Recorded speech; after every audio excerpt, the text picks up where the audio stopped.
Hello, and thanks for joining us for REIGNfall, our weekly series on written fiction, the world of storytelling, and everything in between. Otherwise known as the Josh and John Show. I'm Josh. I'm here with John. Say hi, John. Hello.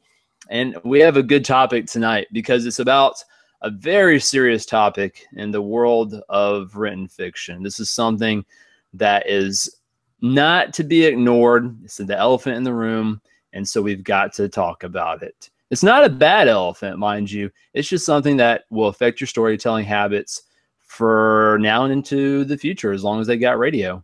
I'm talking about audiobooks, of course. John is the audiobook expert. I am just an audiobook fanboy when they're cheap. Yes, it all comes down to cost. It's tragic. I'm the cheapskate. But John, tell me, how does that rich, plush world of audiobooks? I will tell you, you audiobook rube, I think they're fantastic. Actually, audiobooks are kind of becoming, I don't know, I kind of feel like they're moving into their own genre. And there's a bit of a stigma about audiobooks. People will say, oh, you read the book, right? Air quotes, and kind of sarcastically saying you didn't really read it. You listened to it. You didn't put in all the work. And I would kind of agree with that statement. However, they are pretty cool. And if you have a really busy schedule, it's a great way to get your stories in where normally you wouldn't have time to sit down and read. So as far as the stigma goes, I'd like to just get that one right out there. I don't feel any embarrassment at all. There's no stigma for me. I'm more than happy to say I supplement my reading with audiobooks. In fact, what I do for our project is I will read as much as I can. And then when I'm driving to work or, doing stuff in the car a lot or working outside on a Saturday, I will listen to the audiobook so I can keep up with our projects. I supplement. I go back and forth. And I find a great deal of benefit from that because sometimes listening to the way a professional is reading and acting out the characters in the audiobook, it gives me a bit of a different perspective sometimes on the story, as well as learning how to pronounce things correctly.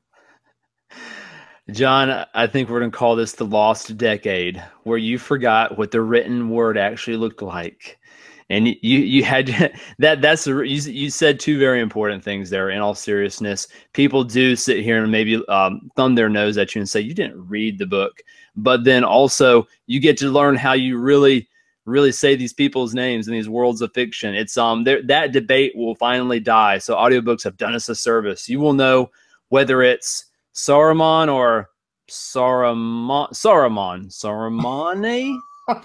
No, Saruman noodle.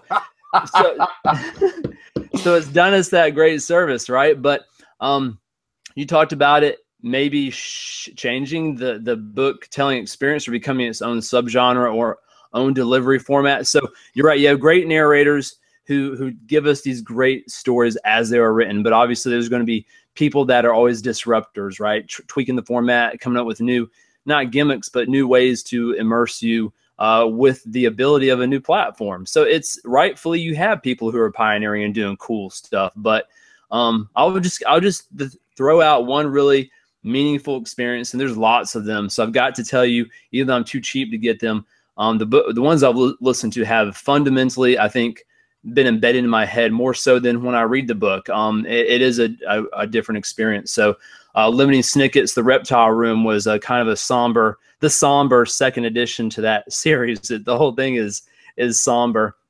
It's like little kids about to literally get, killed by people after their fortune. But anyway, that's cool. Yeah. It's made for kids. And the end of it was a beautiful song. After some pretty gruesome stuff, there's this beautiful song that stuck with me. So that was just something I wouldn't have gotten out of the written, like reading it on my own. They put that song in there. I was like, wow, that's a haunting melody. So that's one example. I'll give you another one later, but you can tell us, how audiobooks rule and whatever, Well, they do rule, and at the same time, to address the other side of the argument, they will also take away your interpretation of things as well, because the narrator, right? Listen to the audiobook to find out how it's said. they will have a way that they say the sentences. They will emphasize certain words in the sentences. They will emphasize certain parts of the paragraph where you might have kind of downplayed it in your mind. So it's not changing the way you're imagining things. You will still imagine it the way you imagine it, but the way you're perceiving certain character types could be altered by listening to someone else's interpretation, you know, versus what you might get out of it by reading it with your own eyes. So there's something there that's a valid argument. It really is. But don't let that take away from, like you said, the cool stuff you get from the audiobook. For instance, not only can an audiobook take a currently written work and, you know, present it to you in an interesting way that's fun to listen to and allows you to do other things while you get the story in. But I still make notes while I listen to the story. I'll pause it and I'll tap, you know, my iPhone notes app and dictate stuff to my phone, and I make my notes.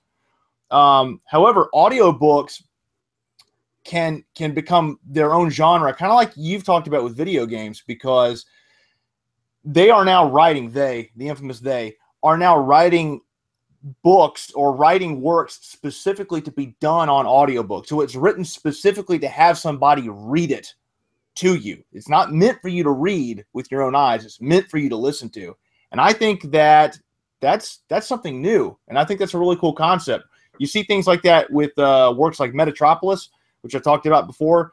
I don't know if it's specific to a certain audiobook platform, but what are your thoughts on this? Dude, yeah, let's jump into some good examples of audiobooks. I think the very first one I read was World War Z, not the movie, but the actual book, which both of them actually pulled off pretty incredible stories. You know, the movie was completely different, so erase that. The book is about the survivors of World War Z.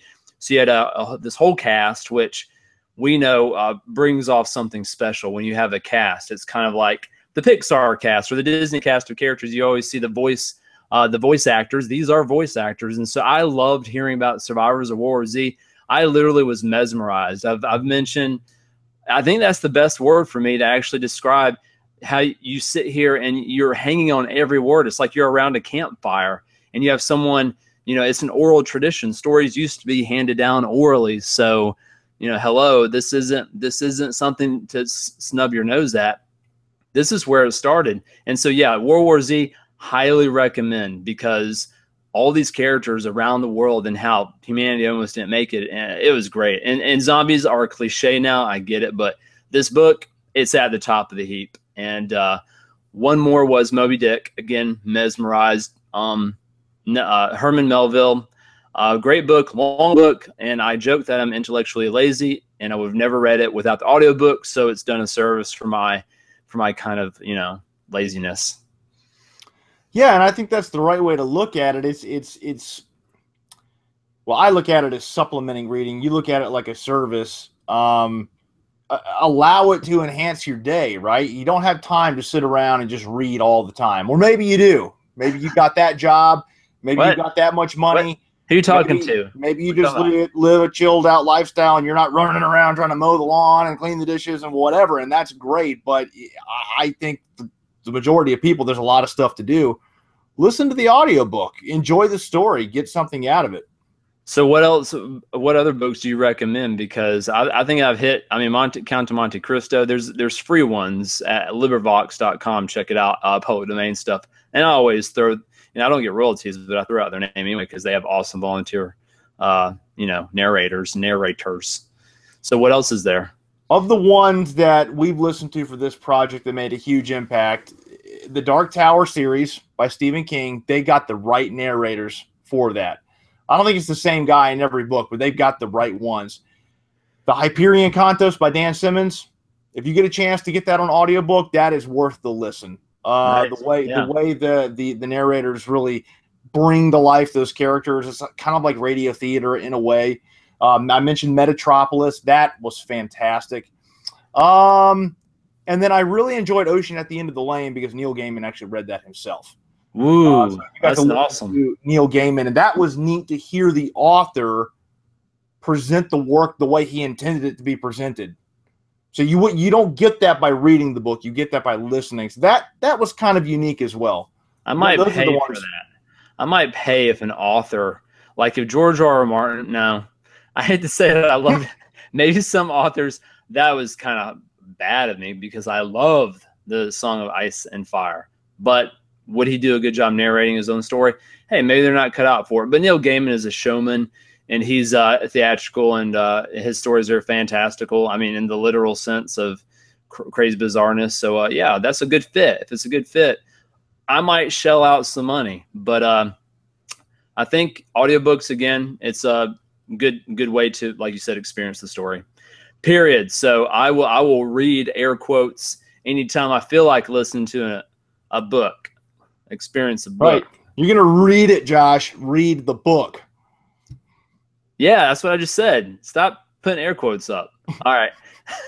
So that's all the time we got. Thanks for joining us on the Reign of Books. If you have great audiobook recommendations, I know there's tons out there. So if it's under $5, no, just kidding. I know it's like $25. Good grief. Just recommend them anyway, and I'll beg, borrow, and steal, but not pirate. No, I will beg and borrow, not pirate or steal. But check us out, reignbooks.com. Yeah, the spoken page reigns supreme. The spoken page reigns supreme. All right. Thanks, Johnny. See you guys.